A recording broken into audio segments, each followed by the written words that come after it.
The husband of BBC presenter Lisa Shaw, who died after having her first COVID jab, has said that he is taking legal action. BBC Radio Newcastle host Lisa was just 44 when she died in May 2021, a week after having the injection. In the days before her death, the broadcaster suffered from severe headaches, which turned out to be a bleed on the brain. After being admitted to hospital, she gave husband Gareth Eve one last kiss and told him "I'm tired" before tragically passing away.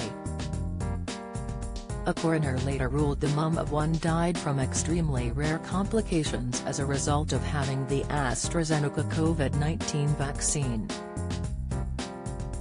Now husband Gareth says he has no option but to sue the makers of the Oxford AstraZeneca vaccine after failing to get answers elsewhere.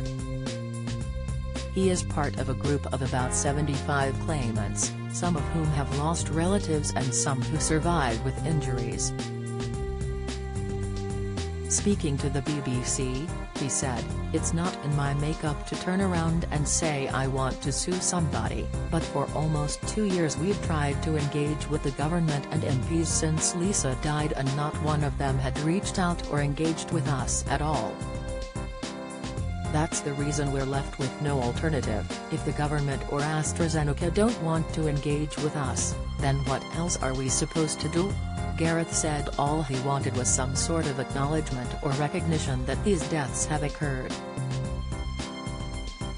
He continued, "We're not crackpots or conspiracy theorists, we're husbands and wives and family members who have lost somebody. These things have happened to too many people and we're made to feel like it's a dirty secret, that we're talking about something we shouldn't be talking about. It's established it's been caused by AstraZeneca's COVID vaccination. It's not about COVID, it's not about how many lives the COVID vaccination saved, it's about what this vaccination has done to Lisa and other families, not about how successful it was or whether somebody is anti-vax." He added, "Whatever the money, it's not going to bring my son's mom back." In August 2021, Newcastle coroner Karen Dilks ruled Lisa died from a very rare vaccine-induced thrombotic thrombocytopenia, a condition that leads to swelling and bleeding on the brain. The AstraZeneca vaccine was the first jab approved for use in the UK in December 2020 and went on to save thousands of lives. A spokesperson for the Department of Health said all vaccines had undergone robust trials before being rolled out. The statement added, "More than 144 million COVID vaccines have been given in England, which has helped the country to live with COVID and saved thousands of lives." AstraZeneca said, "We are unable to comment on ongoing legal matters. Patient safety is our highest priority and regulatory authorities have clear and stringent standards to ensure the safest use of all medicines, including vaccines. Our sympathy goes out to anyone who has reported health problems."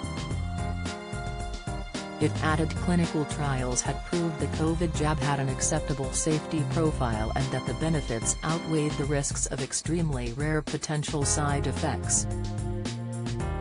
Solicitor Peter Todd, from Scott Moncrieff and Associates acting for the claimants, said damages were being pursued on the basis the vaccine was a defective product and that it was not as safe as consumers generally were reasonably entitled to expect. Do you have a story to sell? Get in touch with us at webcelebs@trinitymirror.com or call us direct 0207 29 33 033.